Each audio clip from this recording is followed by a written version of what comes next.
नमस्कार दोस्तों। अब वक्त हो चला है एक चैनलिंग का। तो आइए पता करते हैं कि डिवाइन आज हमसे क्या कह रहे हैं। तो सबसे पहले तो जो एनर्जी यहाँ पर आई है वो है नार्सिसिस्टिक पेरेंट्स की, मदर और फादर दोनों की। देखिए, नार्सिसिस्टिक पेरेंट्स स्पेशली मदर और फादर ये आपको बल नहीं दे सकते, ये आपको पावर नहीं दे सकते, आपको एनर्जी नहीं दे सकते। इसके पीछे सबसे बड़ा रीज़न है, एक तो आपने ये टेम्पलेट चूज़ किया है जिसमें आपको इनर वर्क करना है। द रीज़न वाई आपकी लाइफ में एक नार्सिसिस्टिक पार्टनर आए हैं या नार्सिसिस्टिक एक्सपीरियंसेस आपके हुए हैं नार्सिसिस्ट लोगों के साथ, जब भी आपने खुद को इन्वॉल्व किया तो आपको ऐसे लोग मिले जो आपको नहीं समझ रहे हैं या फिर जो आपकी जो एबिलिटीज़ है उसको नहीं देख पा रहे हैं। उसके पीछे रीज़न ये कि आपकी बचपन से प्रोग्रामिंग हो रखी है। उस प्रोग्रामिंग में जिस परिवेश में आप पले बढ़े उसमें आपको वो वाला लव अफेक्शन और सपोर्ट नहीं मिला जो नार्सिसिस्ट को मिला। But then why are you attracting narcissistic people in your life? That's because of opposite polarity. Opposite polarity एक मिरर की तरह एक्ट करती है। तो हो सकता है आप में से कुछ लोग डिसअपॉइंटेड रह रहे हो या आपको लग रहा हो कि एंग्जाइटी हो रही हो, आपके फियर लेवल हाई हो रहे हो, आपको ऐसा लगता हो कि चीज़ें बहुत वर्स हुई हैं आपके साथ या वर्स हो रही हैं। तो ये सारी चीज़ें eventually they lead two wheel of Fortune energy, यानी कि चेंज ऑफ डेस्टिनी। आपकी एक डेस्टिनी ऑलरेडी है, जैसे कि एक ब्लूप्रिंट है, आपका ब्लूप्रिंट पहले से बना हुआ है। अगर राम भगवान और सीता जी प्लैनेट अर्थ पे आते हैं तो उनका ब्लूप्रिंट पहले से ही रेडी होता है कि वो ऐसे ऐसे घर में पैदा होंगे, फिर उनके साथ ये होगा, फिर ये होगा, फिर ये होगा। श्री कृष्ण आते हैं तो सिमिलरली ट्विन फ्लेम्स का भी, सारे ट्विन फ्लेम्स का एक ब्लूप्रिंट होता है। और ट्विन फ्लेम्स जो होते हैं वो बहुत ही अच्छे रिलेशनशिप्स में जाते हैं। इवेंचुअली जो उनके लाइफ पार्टनर होते हैं वो उनको बहुत अंडरस्टैंड करते हैं, सपोर्ट करते हैं, उनके मिशन वर्क में उनके साथ होते हैं। वो मटेरियलिस्टिक लोगों के साथ अपनी ज़िंदगी नहीं बिताते आगे जाके, उनका एक डिवाइन पर्पस होता है। लेकिन उस डिवाइन पर्पस तक पहुंचने के लिए, क्योंकि वो बहुत बड़ा डिवाइन पर्पस है, सोचिए आप कुछ ऐसा करने आए हैं यहाँ पे जो हर इंसान के बस की बात नहीं है। आप औरों से अलग हो, डिफरेंट हो, और आपके लाइफ में, आपके रास्ते में चैलेंजेस भी ऐसे रखे जाएंगे, ऐसी डिफ़िकल्टीज रखी जाएंगी जिसमें कि आप हर्ट भी होगे, आपको बुरा भी लग सकता है। लेकिन every pain with every thing that hurts you tries to break you down, आपने और ऊपर ही जाना है।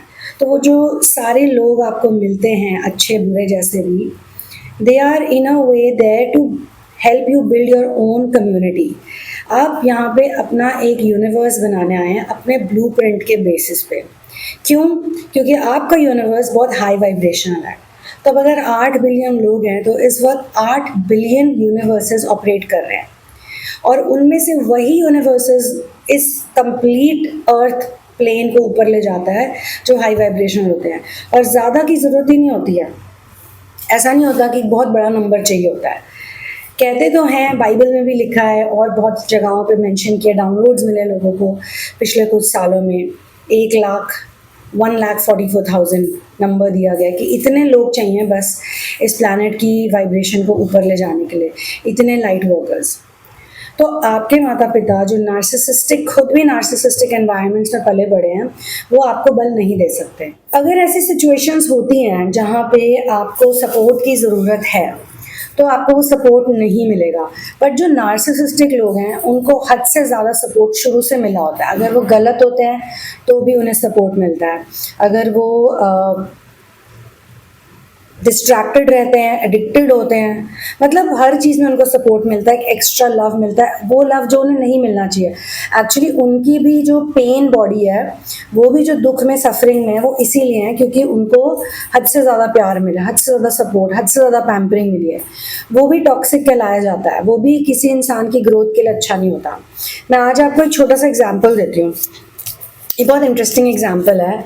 हम किसी फोरम में गए थे तो हमें सुनने को मिला था कि एक बार एक फैमिली में बहुत सारे कज़न्स थे। रात को वो लोग मस्ती कर रहे थे, शोर शराबा कर रहे थे, तो कुछ चीज़ें टूट गईं खेलते कूदते। तो जो जिसका वो घर था, जो उस घर का ओनर था, यानी कि मान लो 4 भाई के बच्चे खेल रहे हैं आपस में, तो वो जिस भाई का घर, जिसके घर पे वो गए थे, वो उठ गए और उन्होंने सारे बच्चों को लाइन से खड़ा कर दिया। उसके बाद एक एक करके सारे बच्चों को थप्पड़ मारा। बट जब वो अपनी बेटी तक पहुंचे, उनकी खुद की बायोलॉजिकल चाइल्ड की तरफ, बाकी भी उनके ही बच्चे हैं, उनके भाई के बच्चे उनके हुए, लेकिन अपनी बायोलॉजिकल बेटी से उनको इतना ज़्यादा अटैचमेंट था कि उसको छोड़ के और सबको थप्पड़ पड़े। बस उस लड़की को ही डिड नॉट स्लैप। अब जैसे जैसे वो लड़की बड़ी हुई, और वो काफ़ी इंटेंस सीन था, आप देखिए जैसे मूवीज़ में होता है, एक एक करके सब थप्पड़ खा रहे हैं बच्चे, और फाइनली जब उसकी बारी आई तो उसके फादर ने उसे छोड़ दिया, जाने दिया कि मेरी बेटी है, चलो अटैचमेंट, अपनी औलाद को थोड़ा ना मारूंगा, जो कि गलत था क्योंकि सारे बच्चे बराबर शोर मचा रहे थे, सारे बच्चों ने बराबर मस्ती करी। जब सबको बराबर पनिशमेंट मिल रही थी तो अपनी बेटी को भी उन्होंने ऐसे ही ट्रीट करना चाहिए था। हाउएवर सबकॉन्शियसली उस बच्ची ने उस टाइम उस बात को रजिस्टर किया। उसके बाद अगले कुछ सालों में लगातार वो लड़की कुछ ना कुछ गलत करती ही रही, यानी कि वो सारी चीज़ें करती थी, उसने वो सारी चीज़ें करी जो कि कोई अच्छा इंसान नहीं करता। स्मोकिंग, ड्रिंकिंग, और चलो स्मोकिंग ड्रिंकिंग भी बहुत लोग करते हैं, कोई बड़ी बात नहीं, ट्राई करते हैं लोग, लेकिन उसके अलावा भी बहुत सी चीज़ें, व्यभिचार किया, और घर पे हमेशा कलेश का माहौल, हमेशा हर दिन कोई नया ड्रामा, हर दिन कोई नया तमाशा, कभी इससे लड़ाई कभी उससे लड़ाई, ना पढ़ाई लिखाई में अच्छा ना कुछ, मतलब किसी भी चीज़ में नहीं। जब उस लड़की की हीलिंग हो रही थी, जब वो लड़की ठीक हो रही थी, जब उसका ब्रेक थ्रू मोमेंट आया, तब उसने ये मेमोरी शेयर करी कि गलत करने पर पेरेंट्स को बच्चे को डिसिप्लिन में रखना बहुत ज़रूरी है, वरना वो बच्चा नार्सिसिस्टिक बन जाता है। अब इसका उल्टा होता है उन बच्चों के साथ जिनके नार्सिसिस्टिक पेरेंट्स होते हैं। वो बच्चों को अच्छा करने पे भी पनिश करते हैं, और वो बहुत ज़्यादा डोमिनेटिंग होते हैं। वो चाहते कि उनके बच्चे बस उनको ओबे करें, और मोस्टली हर घर में तो आप देखिए ऐसे बच्चे सारे तो होते नहीं हैं जो एम्पैथ्स हों, कम ही बच्चे सेंसिटिव होते हैं। जो सबसे ज़्यादा सेंसिटिव होता है उसी के साथ ही व्यवहार किया जाता है, क्योंकि वो सबसे ज़्यादा ओबेइंग, ओबीडियंट, लविंग और काइंड भी होता है।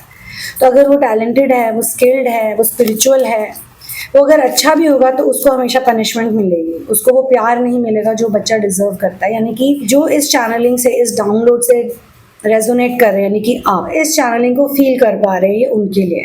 तो सही होने पे अप्रिशिएट ना किया जाना और एक्नॉलेज ना किया जाना, इससे भी बच्चा डिस्टॉर्टेड एनर्जीज में चला जाता है, और गलत करने पे भी सपोर्ट मिलना, इससे भी बच्चा डिस्टॉर्टेड एनर्जीज में चला जाता है। अब दिमाग में तो मेरे और एक कहानी आ रही है, चलो वो भी सुना देती हूँ। तो साउथ इंडिया की ये स्टोरी है, रियल स्टोरी है, जिसमें कि एक लड़के ने अपनी पूरी फैमिली को गोली से मार दिया, बची सिर्फ उसकी माँ, वो भी बाय चांस। जब उससे पूछा गया कि उसने ऐसा क्यों किया, तो उस बच्चे ने ये बताया, और उसने सरेंडर भी किया। वो खुद ही गया पुलिस स्टेशन, खुद ही उसने अपने आप को हवाले किया पुलिस वालों के, और उसने बोला कि जब मैं छोटा था तो मैंने फर्स्ट टाइम जब कोई गलती करी और मेरी कंप्लेन हुई, तो मेरी माँ ने मुझे सपोर्ट किया बहुत ज़्यादा, मेरी माँ ने मुझे डांटा नहीं।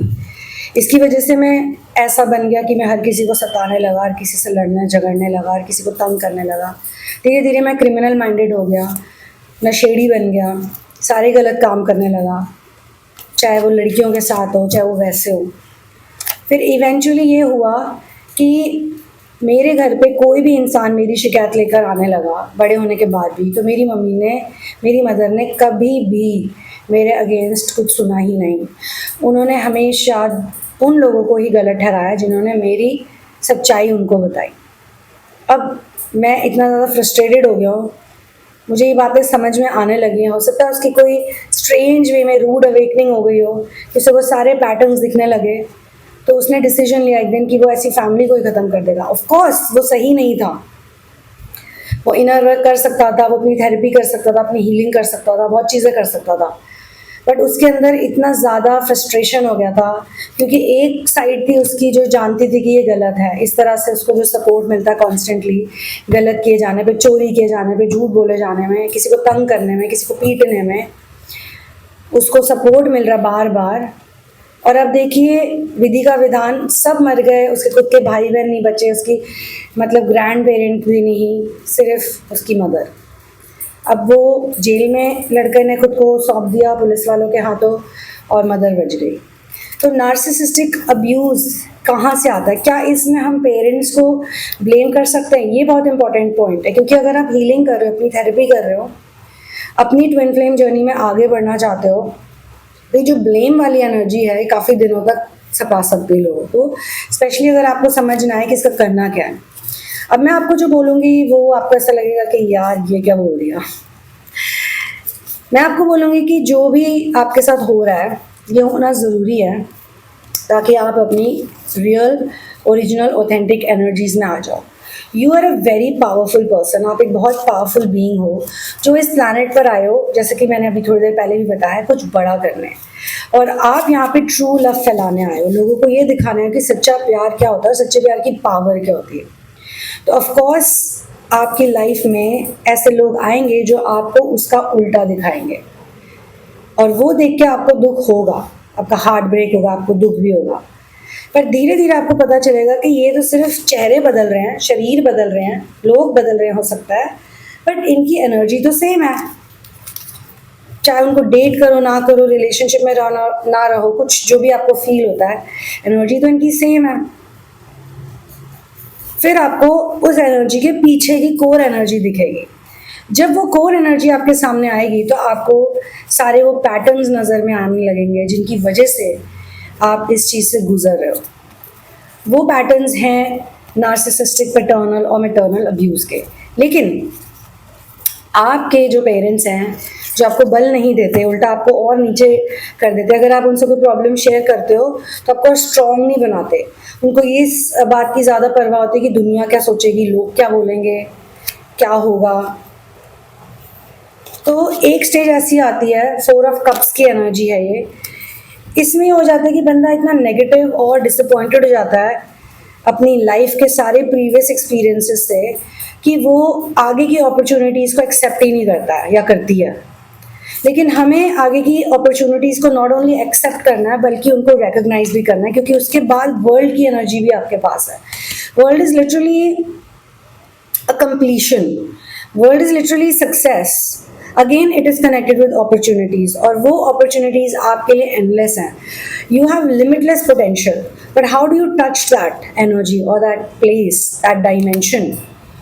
You do that simply by forgiving the people, the faces, the situations, the patterns, and understanding what is the gift in that. यानी कि आपके क्लोजेट में जो आपके डार्क सीक्रेट्स हैं, या जो आपका दुख है, जो आपका ट्रॉमा है, उसी के अंदर आपके गिफ्ट्स छुपे हुए हैं। और वो आपको तभी दिखेंगे जब आप डेप्थ में जाके उनको देखोगे, उनको समझोगे और उनको रिलीज़ करोगे, यानी कि ट्रॉमा को रिलीज़ करोगे।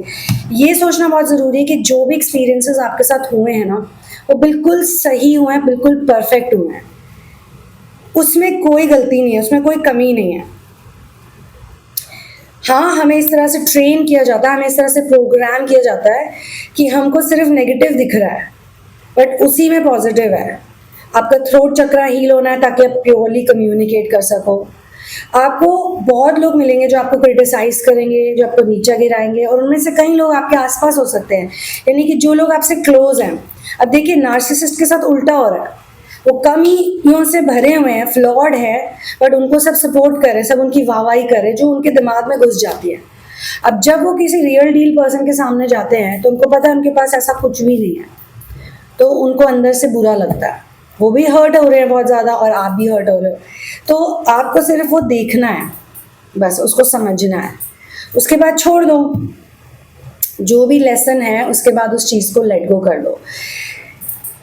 ये बस सोचो कि ये जो भी हो रहा है इससे मेरा बेस्ट ही होना है, इससे मेरा बेनिफिट ही होगा, चाहे इस वक्त दिखने में कितना ही बुरा क्यों ना लगे।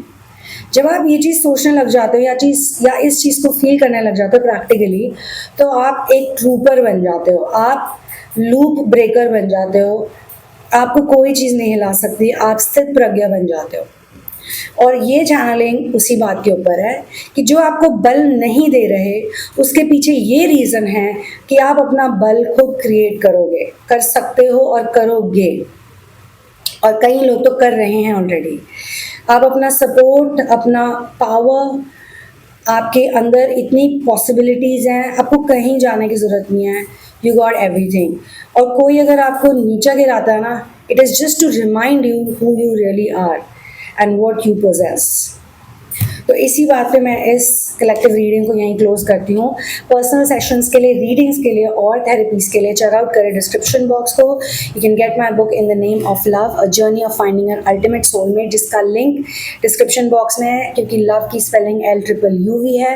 And the book, the latest edited version of the book is available only on Amazon Kindle. So I will see you in the next one. One love, peace out, and victory to Ram.